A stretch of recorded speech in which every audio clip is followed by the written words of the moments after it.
Now welcome to another edition of News from Naboo with Thor's Lightning Takes. And let's get right to the news. First off, Mandalorian and Grogu is still filming. They did say they were thinking they were going to wrap up end of October, but they're still going. We just had an Instagram post from Lateef Crowder, who's driving to the studio with some little Mando stickers on his thing. So they're almost done from what we understand. But is Pedro Pascal there?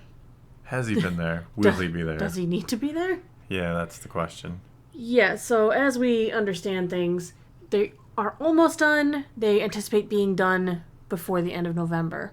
Yeah, and then it is released in May of 2026, about a year and a half away. So then they'll do all the post-production, all that stuff, and put the finish special effects making in, a movie. Put Pedro's voice in it, you know. They have to do all of that too, don't Yeah. they?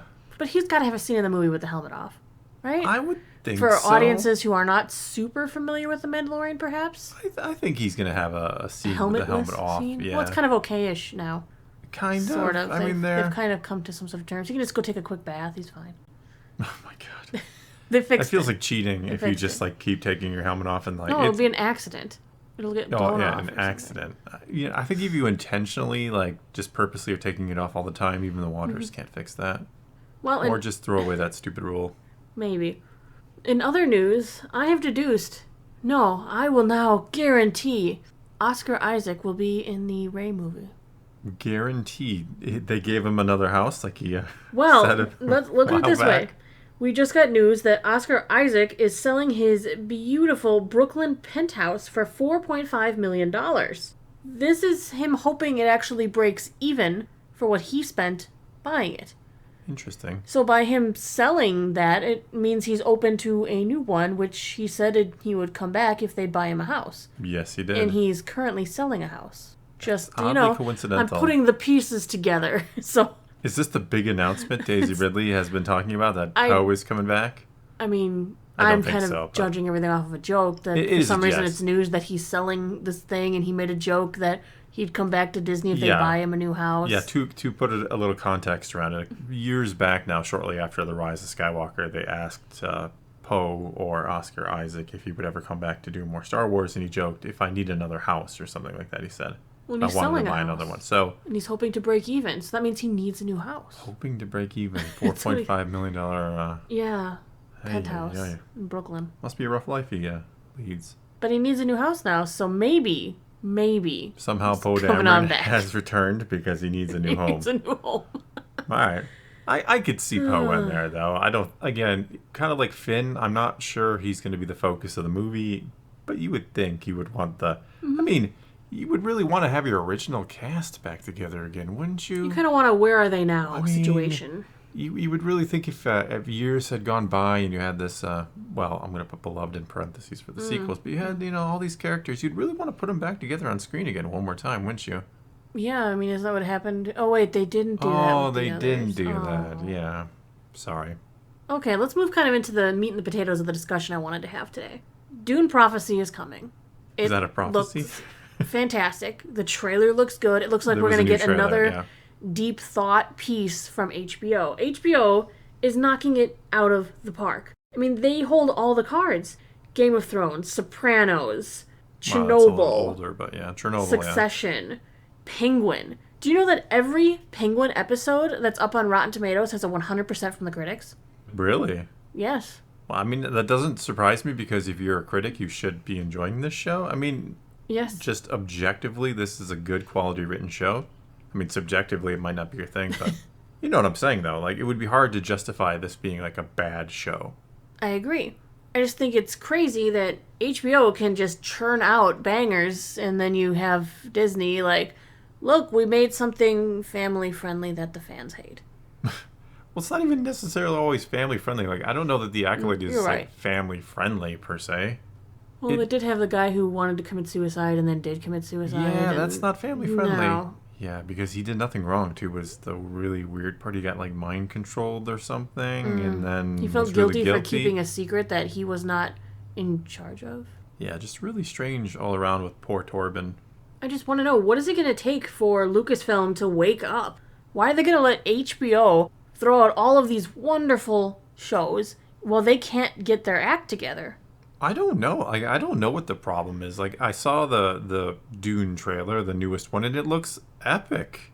Now, I'm not saying the Yes. entire series is going to be big time special effects. I'm sure the trailer is quote unquote like front loaded, right? You're going to get a lot of really cool stuff in the trailer. You might get a lot in the series. I don't know.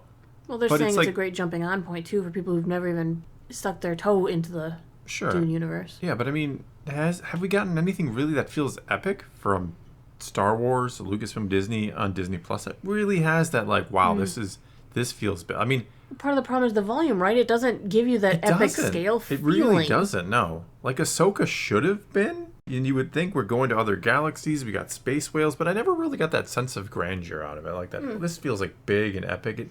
Even like when they did the whole little Senate hearing, it's like, oh, it's in a little corner room. And yes, sometimes Senate committees will meet in little rooms. I'm not saying that, but we know what the Senate building looks like. You know, we know these things. We want big and epic and grand scale. And I feel like everything Star Wars has been doing on Disney Plus feels like it's in a back room. I mean, I thought they were just like meeting in a maintenance closet. Yeah, it really felt small and just cramped. And you're like, where? And Come this on. is the High Republic when things were supposed to be even more No, I'm grandiose. talking about right? Ahsoka. Oh, yeah. There was, And I mean, not that it was any better in The Acolyte either. no, but because they were meeting in a maintenance closet. they were also in like a small room. But I mean, Yeah. like I said, not every meeting obviously takes place on the Senate floor. But can we get some grand scale? I mean, actually, Andor is the only one that really does that, isn't it? We do see the Senate in Andor. We do get these kind of beautiful vistas. We got, again, I keep going back to Andor. I know. I should have, I need to amend what I said before about there has been nothing grand or epic in Star Wars when we do have something. It's just such a big problem, in my opinion, that these other studios, these other streaming services, can give you these immense feelings that don't feel like they have to dumb it down. All we hear out of Lucasfilm is excuse after excuse as to why the project didn't go right.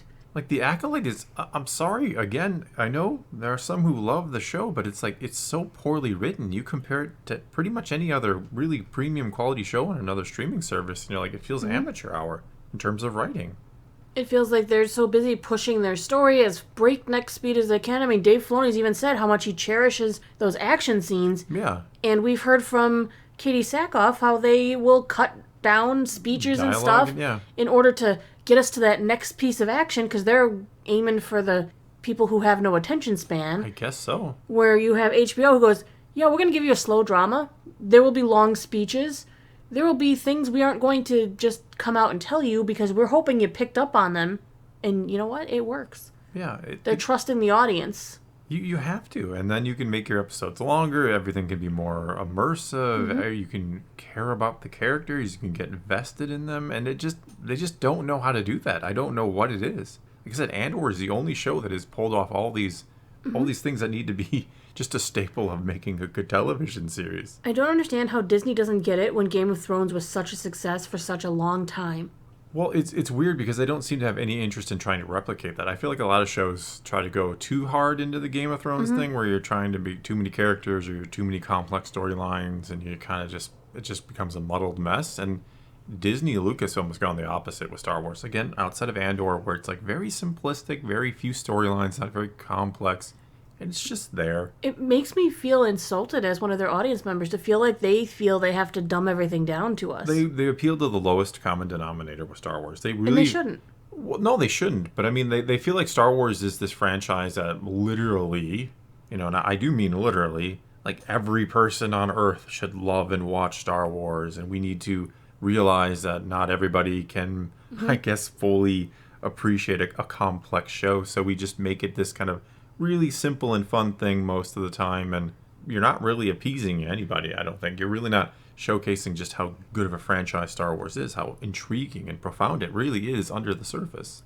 Some of the best Marvel movies are one of the most deep, the most emotionally complex ones, and instead they go, Least well, amount of action, we saw oftentimes. huge money from this one, and this one was really funny, so let's do more of that. And they're not looking at some of the deeper things that audiences crave. No, I agree. And like the downside of, say, like a Deadpool 3, which I did thoroughly enjoy, don't get me wrong, is Because like it's a nice break. It does send the wrong message. It sends, oh, look, the movie that makes well over $1 billion is the one that is kind of just frivolous and fun. So that must be what people want. And that's what we keep getting with Star Wars, I feel like. We audiences need a well-rounded meal. We can't be fed candy all the time. We need to have our meat and potatoes, too. Yeah, I agree. All right, well, I think that is going to be all we got for you this time. Now it is your turn. Take to the comments below. Tell us what you think of any and all of today's news, or tell us what you think about Disney and Lucasfilm just being unable to give us some really meaty content, as you might say. Whatever the case may be, leave a comment below. Let's talk some Star Wars. And until next time, thanks for watching.